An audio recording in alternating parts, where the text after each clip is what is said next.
What's up, everybody? This is Joseph R. Wheeler III, artist, founder, president of the ONYXCON Foundation. ONYXCON is a 501c3 nonprofit arts and creative lifestyle organization. And you are now tuned in to one of my live ride along and chats. I used to call these, and I think I'm going to go back to calling these Wheeler rides because my last name is Wheeler, and that's a long history. But once upon a time, I almost started my own rideshare company, and I was going to call it Wheeler.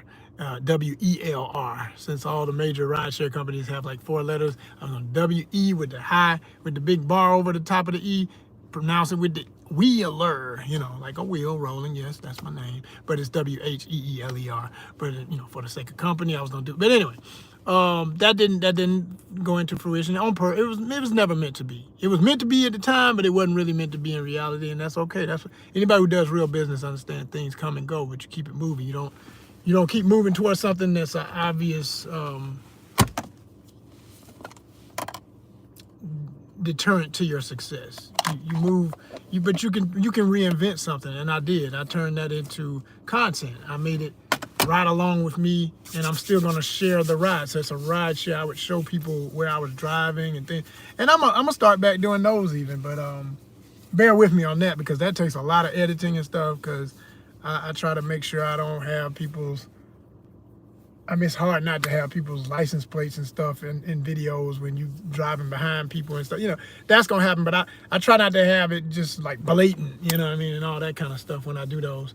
And I also like, I'm about to have y'all all in my business. I give y'all a little taste. I give y'all enough to make it edutainment, make it entertaining. But you might just show you everywhere I'm going and what I do. It's my business, you know what I'm saying? But anyway, we used to do that. That used to be a thing, and I might bring that back. But this is still a Wheeler ride. This is still a chat and ride. I'm gonna be rolling here in a minute, but I'm picking up where I left off. I was actually talking about something earlier, and I had to go on a break, and now I'm back. And what I was discussing was something that I did a reaction video to, and that something is that Snoop Doggy Dogg, yes, the rapper, the legendary personality, the most recognizable rapper in the world, okay, and Nelly from St. Louis, Snoop Dogg from Long Beach, California, which is right next to LA, and technically is in its own way. It's not LA, but it is LA. It's like it's influenced by LA culture, and he claims LA too. You know what I'm saying? Shout out to all my people in Los Angeles and what they going through, for real talk. But we ain't gonna get off on that and the fires and everything. I just want to focus because what I was talking about in my last video, like I said, I did a previous live. So if you're coming in on this one, I want y'all to still watch that first one so you can really get the whole picture. But I'm gonna give y'all a little catch up of what it is, and then I'm gonna go on into it. So basically, I was talking about the fact that Snoop and Nelly accepted offers to perform at the inauguration. The next inauguration. That's how I'm gonna put it. I'm not gonna name that candidate because I'm not a fan.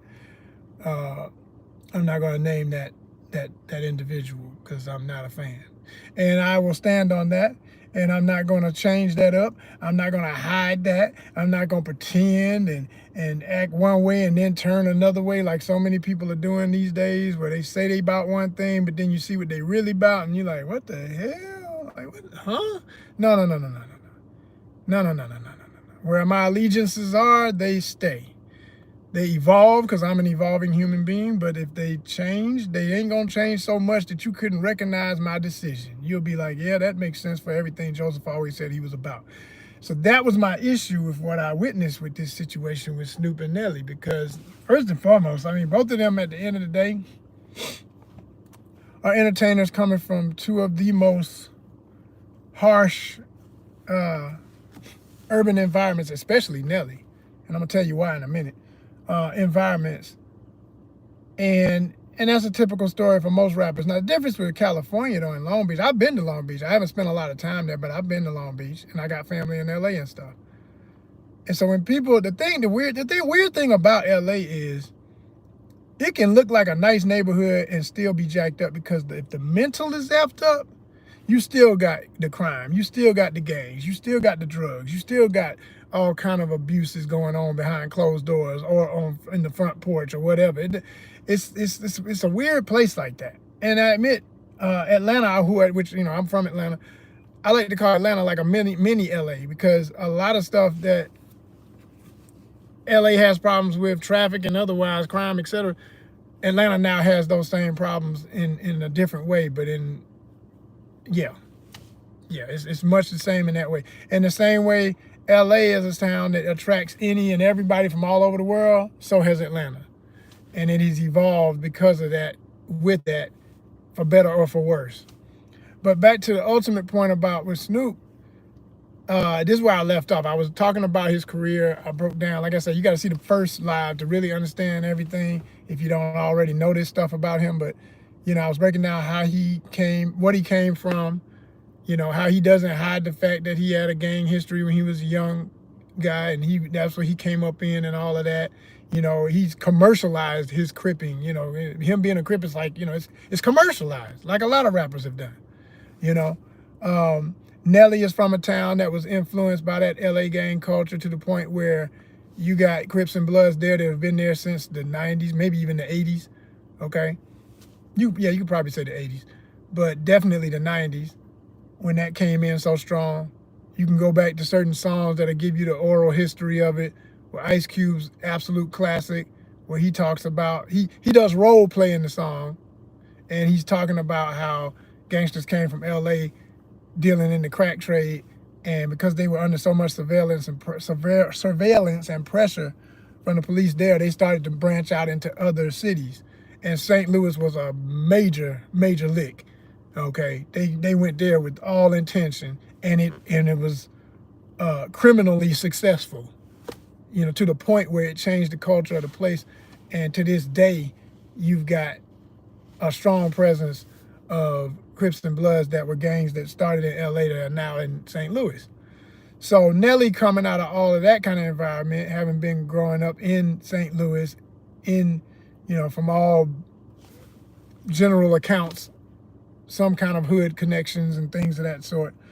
I state these two back histories because it just makes no sense for people coming from these two environments, plagued with what they say in interviews, what they say sometimes in their music they are trying to escape and would like to see better for youth, and not repeat the patterns of downfall and oppression and all of this.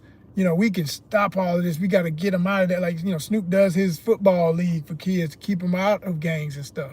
Yet at the same time, he doesn't ever let go of his gang activity mentality on wax. It's still in his music. It's still in his image. It's still his go-to. So much so, what's funny, and I would say with the image thing, it's kind of hearsay and naysay. It's here and it doesn't even, it's appropriation, quite frankly. That's a whole nother long dissertation that I'm not going to get all the way into, but I'll give you a little bit of what I mean. I'm saying when you appropriate something, you take something from another source, you make it your own, and a lot of times you don't give credit to the originator. Most of that is what they don't give credit to the originator. It's just, we claiming this is ours, this is going to be our thing. It's like what the Nazis did with the swastika. It's an ancient symbol that has nothing to do with hatred, nothing to do with the principles of what Nazism is. It came out of cultures from Africa, Asia, and even Native American groups had it. But that symbol has been tainted so hard that as soon as most people see it, they jump into fury. And rightfully so if it's obviously or directly tied in with Nazism. But if you see it ever depicted in something that is like, why does that not look typical of what the Nazis do? You might want to consider that might be one of those, especially if it's coming from, if you went to a Hindu temple, you're going to see the symbol. Because it's an ancient symbol that has nothing to do with Nazism.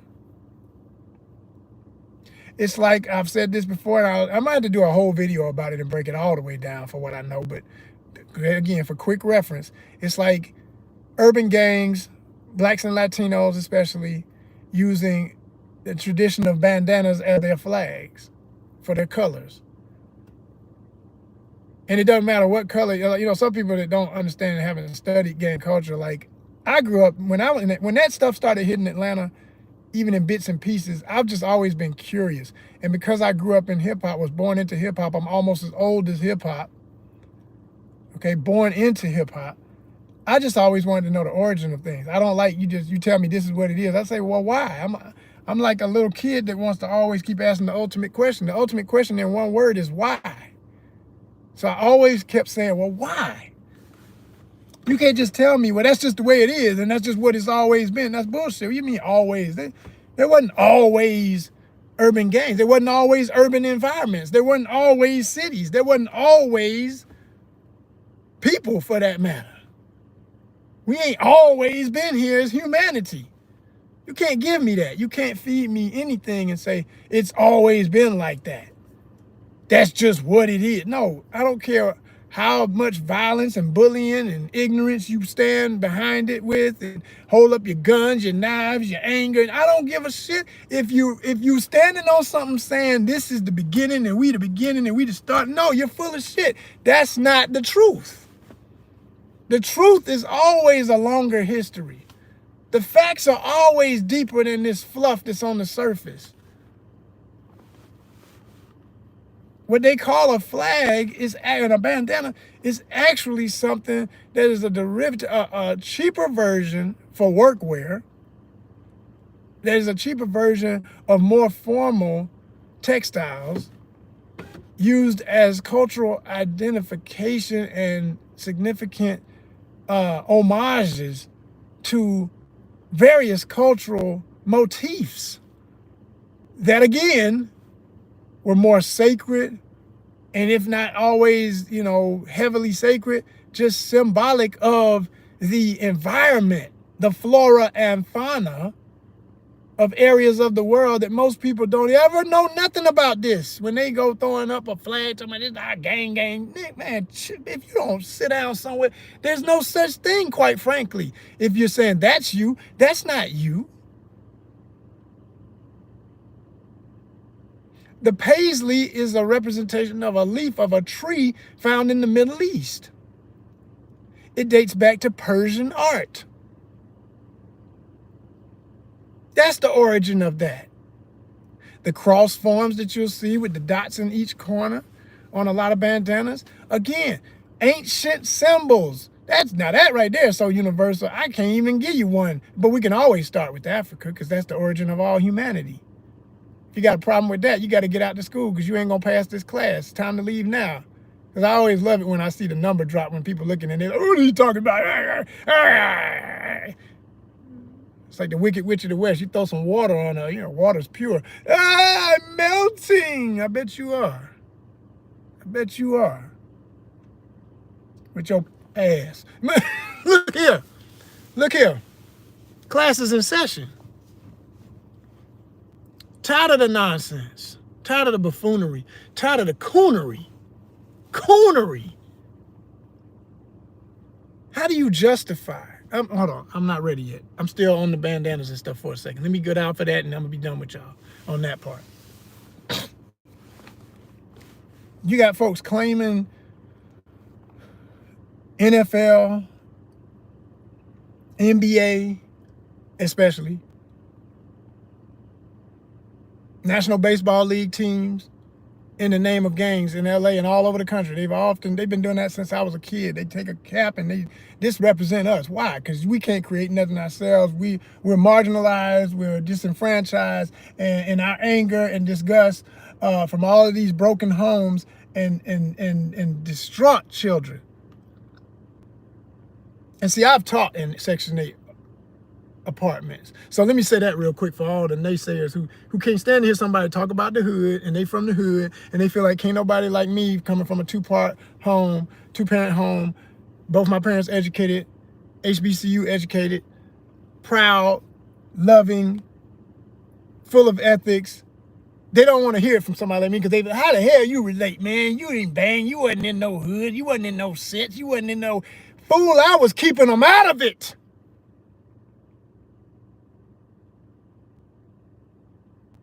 And I'm beloved for it to this day. Kids from Capitol homes and other homes, we took them fishing. My father had a nonprofit That's what I come from. That's what I come from. That's what I stand on. That's what I represent.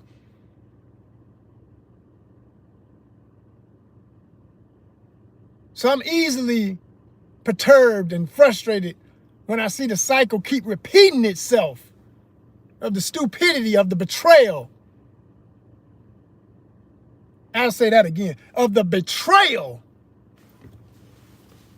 of black youth and black communities as a whole by these people who say in select interviews that they got our best interests at hand. That, yeah, I see the errors of my ways of my past. I was this, I was that, but I'm not him anymore. And then they go and get the damn necklace, to get the chains with the damn crosses because they so Christian and they want to throw up some damn verses from the Bible and talk about how they so Christian. Bunch of damn liars. Bunch of damn liars, man. They not real. They not real. And if you wait long enough, but you ain't gotta wait. You ain't usually gotta wait. But it is a process to it. It takes generations before they really show all of their ugly. And you're like, I can't believe it. And yeah, you can believe it. We've all been in various levels of denial since the beginning. I always said, we about to be dealing with in my dream. I was waking up early because my dad let me be asleep. He put it on me. I had to know things. I had to know what I didn't want to know too early. It didn't matter. It don't matter what them other little ignorant kids at your school don't know. I'm going to give you the truth. You going to know the damn truth. I said, But I thank him every day for it because I was never silly and stupid and led. Could nobody tell me that I got to get with this and get with that and I need to follow the pack. Because that was said by a bunch of kids that didn't have what I had at home. They didn't have no real daddies if they had a daddy at all. And for the ones like me who had real daddies, we didn't get caught up in the BS. But with peer pressure and what was available for our time, they say you're a product of your time, you're a product of your era. Much so. You still had to know. You ain't had to be in it, but you had to know. You had to understand what was going on in the streets and everything, because the street shit was influencing everything, whether you was in the streets or not. We in the suburbs in Atlanta, but we knowing about what's going on in LA because of the music. We knowing about all this different conflict because of the music. Then when you add in the movies, oh my. By the time Colors came out, oh my. The movie, Colors, if you never seen it, it was like, oh boy. Man, it gets this complicated. It's this weird. It was strange, but it was real to them. And we had to realize this is something that's actually going on. By the time Boys in the Hood came out, oh, then it was full blown. And now the fantasy's in there. I'm going to tell you for real, man, as frustrated with the pain of the movie Boys in the Hood and the situations that actually happened, the killings and all the just the self-hate and denigration that was shown and the aspects of how and why. Shout out to my main man, Lawrence Fishburne, for his character. Brother Styles. What? That was a hell of a character. That's the man in the movie. Everybody wanted, man, Ice Cube was the man. Ice Cube played a cool character. But at the end of the day, he was a loser. At the end of the day, his character was a loser. Doughboy is a loser. And the saddest part is it wasn't Doughboy's fault. He didn't grow up with no real parental care. His mama didn't respect him because she saw her daddy, the daddy in him, and had the two fathers and hated one son and loved the other and turned them against each other, the Cain and Abel conflict, all of that stuff. Man, oh man. So when the streets took him and he become the gangbanger and all that, yeah. But you know what was messed up, though? I will say, not that it's impossible, but I'm going to tell you something. That shiny, fully restored Impala on Dayton's with hydraulics, man, that one car alone turned so many kids into wanting to be gangsters. I'm going to tell you the truth. Because just seeing that car hop on some Dayton's and jump up, it's like, oh, what the hell is that? We ain't had no damn hydraulics in Atlanta, Georgia when the time that movie came out. Now, if anybody say, yeah, we did. My cousin, well, he was the one, you better count them on 2 hands maybe. In the city of Atlanta, there may have been 2 or 3 OG type dudes or otherwise, just car collectors, because quite frankly, that's what it all really comes down to.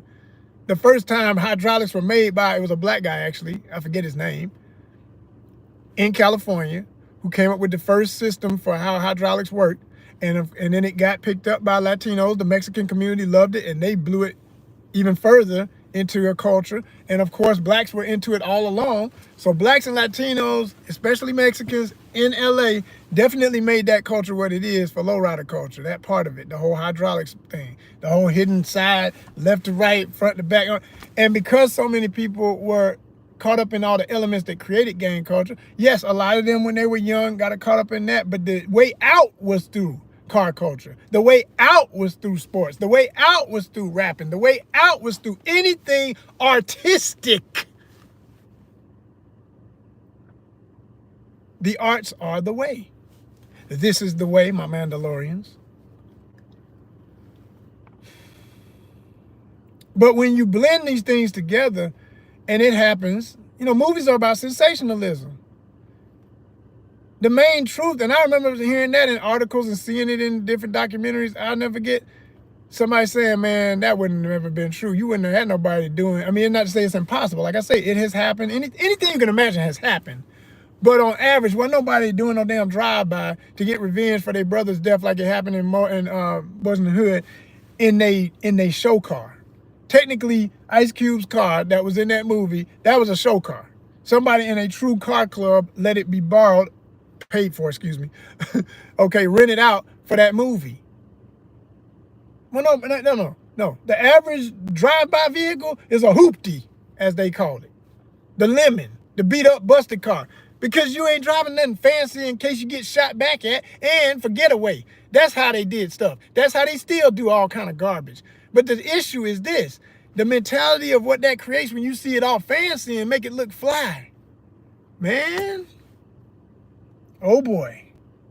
Now, why am I saying all this before I get back on Snoop and him being at the inauguration in Nelly? I ain't finished with y'all. I just want to soup it up with some familiar topics of what gets it so, what makes all of this so tasty. See, it makes it tasty to people when you dress things up with colors. Color is a natural human thing to love. If you're not colorblind, and even if you're colorblind, they say the grays can, I mean, it's still a color. You know, you can't turn colors into something so negative that it messes people's minds up, but it happened. It happened. And it's still going. But what happens otherwise, what I make my point is, when you can make something colorful and stylish, art, ain't no way out of it, this is art. You're disgracing art. You're turning art into something evil. You're turning a symbol into something evil. It's like Nazism. So the same thing happens on the streets. The problem is people got so much pride in all this stuff, even when they know what I'm saying right now. I've talked to real G's from all this stuff that'll say exactly what I'm saying right now. They get disgusted, but they grew up in that nonsense to the point they know, man, we were so indoctrinated. That's just all we knew. So it wasn't nothing to challenge because you know, that's the order of things and blah, blah, blah, blah. Right. And the ultimate problem with that is once it's so ingrained and becomes culture, man, it's hard to get a fool right when they done dedicated their whole life to something. They'll know it's wrong and they'll still stand on it strong. They'll know it's twisted and they'll still stand on it strong. And that leads to a whole nother kind of mentality for how the masses can do that. Even as fans, they'll know it's wrong, but they'll stand on it so strong.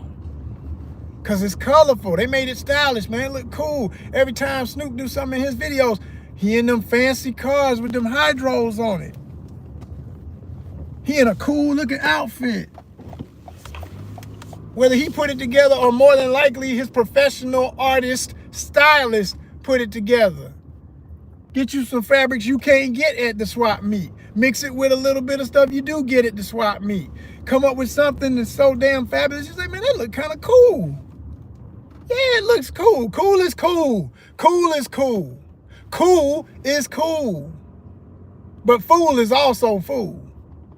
And the actions behind whatever shows up are two different things. I don't care how you dress up a piece of shit, it's still a piece of shit.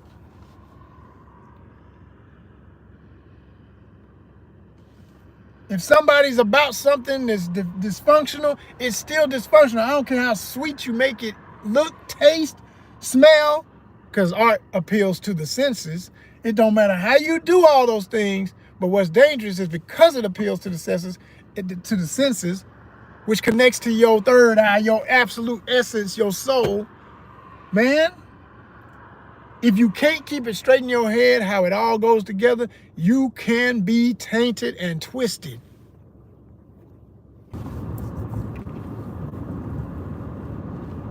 You can be tainted and twisted, people. Tainted and twisted, people. And it's easy to happen to any of us. And this is what I stand on. I stand on art. So I want to make it clear, because this is what makes it hard for people to separate the person's actions from the shell, the presentation, the art.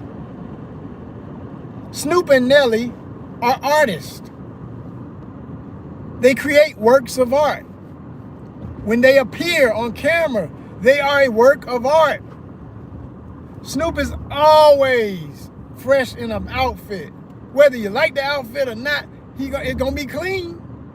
It's gonna be noticeable. It's gonna be flamboyant. It's gonna be, you know, from hard to silly. Whatever he wanna do with it, he gonna do it. And all of that appeals to your senses. It lets your guard down for whatever else is being said and done, and you accept anything because it looks good, it's funny, it's familiar, even when it's hardcore and it seems crazy, it's still, hey, it's something I can work out to this. What do people say? A lot of people work out to some really crazy ass rap and rock and roll and every other thing. Why? Because it's art that's made to get you hyped. It's a frequency first. Because if people don't even know the lyrics, you just hear, if I listen to some Dembo from República Dominicana, some of that stuff I know is, I've asked people, we're like, what are they saying? Oh, they're just talking about sex, and he's gonna do the drugs, and he's gonna beat down all his enemies, and he's gonna, oh, okay, so it's like the average rapper, trap rapper or something. Okay, gotcha. Like literally, that would happen when I was in Dominican. I would ask somebody in Dominican Republic, I said, what is this song? What are they saying? Some of them, it would be a little deeper. Oh, no, this is about a relationship, and this is about this. I said, oh, okay, all right. You know, but when it was some fluff and stuff, they'd be honest. They'd be like, man, he ain't talking about nothing. Shit. It's just a good ass beat, and we know it's crazy. But like I say, a lot of us will know it ain't. If you take away all the beautiful, if you make it a cappella with no echoing voice in the sound box in the studio, no extra vibration on none of that little stuff they do in the studio on the boards, you know, the producer. Take away all of that. Just let it just be a straight up rap. As it is. Raw. Don't have your boys around to hype you up. None of that. Oh! Take all that away to just you. And if you really want to get raw, this may be too much for most people's ears. Put the kids to bed, but here we go. Anybody ever seen The Dark Crystal? If you ever seen The Dark Crystal, I love that movie. Love that. The Puppeteered movie. Jim Henson, one of his classics. Right? Oh my God. And that's real vultures can look beautiful, some of them, I swear. But anyway, they had all this regal stuff on, right? Because they were supposed to be this ruling class of really completely corrupt faction of governance, right? They wanted to capture the whole realm and use all the mysticism to get it. But anyway, there was a scene where one of them was ousted, and they stripped him of his clothes. And you know, with their clothes on, they look all, you know, they kind of buffed up and swole looking. You know, they look like somebody. But you see the little skinny neck and the little bony head, and you can know that that must be attached to a similar body. When they took all the little clothes away, all you got left is this little scrawny, bony thing. That is, and it was cold. It was like, oh, oh. Anyway, you had to see the scene. It's hilarious. But anyway, that's how a lot of these rappers really are. And it's not even just about your physicality. You know, it ain't, you can be skinny as hell. I'm slim. I'm strong though. Don't get it twisted. You know, Snoop is like a stick, but he's strong. You know, wiry as they say, right? But let's get real though. Regardless of his actual physical strength, if you've ever seen the videos, like Super's done some things where he's shown his actual, like he's been working out and it's like you see what he really looked like without all the gear on and stuff. Snoop is he's just straight up and down. He a slim dude. He a tall, big dude now. You know, I'm not saying he ain't strong physically, but I'm saying for what is usually promoted as strong and sexy and all that stuff, he's not the archetype. A basketball player, which he has played and all that, and I know he played football, I'm saying an NBA player, his same height, would not have the same build on average. They're going to be way more muscle on top of all that bone and everything, which the ladies are going to tend to prefer and all that. But he's smart, and his team is smart. They never put him out there without the armor on. They made sure you're going to have the oversized. I mean, we're going to dress you like you dress in the hood, and then we're going to dress it up even better. We're going to give it, you know, all the fancy brands that folk are addicted to. Because hell, if we give you that, we know it's a win. You know, they live and die by Gucci, Versace, freaking LV, and all this stuff. So, you know, we're gonna have you in some of that, and we're gonna have you in this other stuff. You know, and then we're gonna take it back to the hood. We're gonna make you relate to the everyday guy too. Because he can't buy more than Stacey Adams, so you ain't gonna always have on Gucci slippers. We're gonna put you in some Stacey's. We're gonna put you in some whatever they can afford, you know, so they can relate. That's one version of you. Then we got the, you can't touch this, you couldn't afford this, you know, and you can play that game. Same with Nelly. We're gonna get, when Nelly came out, that was the era of the oversized throwback jersey. You're gonna have all of them. You're gonna get your fret. But then they was like, all right, we done made that money. You're officially in. So for your next album, we're gonna start grooming you to a whole nother reality, right? So then you had Sweat Nelly, Suit Nelly. Some of y'all remember that. Y'all laughing right now because y'all remember when because it was funny as hell when he first said it. Everybody was like, what? Sweat Nelly? Yeah, Sweat Nelly is when I'm wearing my throwbacks. And I look like I'm about to go play a basketball game in oversized jerseys and trunks and whatever. And Air Force Ones. I get to stomping in my Air Force One. That was my shit. Come on, man. Classics. Like I said, I ain't taking no points away from the artistry where it counts. Classics, right? But this other stuff where I'm leading, you don't get no pass about this inauguration. That's some bullshit. But let's stay on point. I just say that for the ones coming in late, because I know you're gonna be like, oh, okay, well, he's supporting now. No, I'm talking about how we got to this, how we got to these two doing this inauguration of all inaugurations. I swear. And so, you know, you get out here and you do your thug thizzle, and then you do your suit thizzle, right? You out here doing your, you know, and by the way, you know what? Because a lot of people don't even know where that came from. A lot of people don't even know where that came from. All that thizzle-ism on the jizzle. Every time you do that,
somebody posting in comments talking about 2 million. You wouldn't, you know, it's literally what somebody said. They were like, you wouldn't take $2 million to feed you and your family. Y'all get out of here.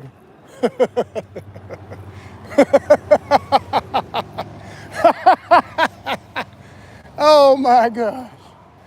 That's all it takes, eh? 2 million. That's all it takes. Boy, if y'all ain't the weakest on the planet, I swear to gosh, what in the world is going on? Ooh, we oh wow.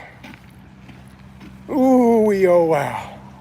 All I can say is, and I'm gonna be done with this for today, because like I said, I didn't want it to go this long, but it had to be, because to break it all down, because I don't like to do no little simple chit chat when there's a heavy topic. I like to, I don't just start stuff to get the ball rolling. I want to put some true momentum to it so it makes sense as I say what I got to say. I want you to get some backstory on how I think, where I come from, because why else would you take anything I got to say? You got to know the history of the author to know what you're reading. Okay?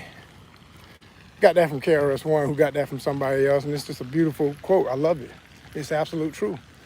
If you don't know the history of the author, you don't know what you're reading. That's what he said. You don't know what you're reading. So you don't know what you're listening to either if I'm talking to you. If I ain't give you a little bit of what I've been through and what I know to respect what I have to say, because we lead with respect, then power. You got to respect my perspective first. Then you give me the power to try to teach you something if you want to hear it. And if you learn something from it, you can get edutainment that could actually make you some money, since everybody's obsessed with money. But I'm going to tell you, if you take this path, we're going to be in the swamp with Yoda training. Let me say that again. We're going to be in the swamp with Yoda training. See, it's different. It's different over here. You just want to be in the, you want to be in the dark hall with the Gothic music playing.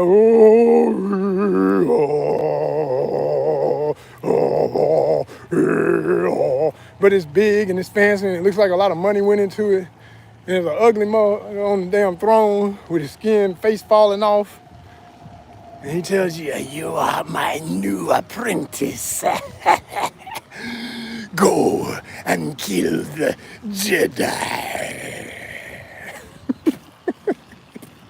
And you're like, yes, master. What you call him again? Master. Uh-huh, yeah. Still on the plantation, ain't you? And I know what some of y'all are, hey, wait a minute, now the Jedi's called them teachers master too. They call master too. Yeah, but from my point, one is like, my master. And the other one is like, master. I'm done with y'all. Class is out of session, but it's always in session.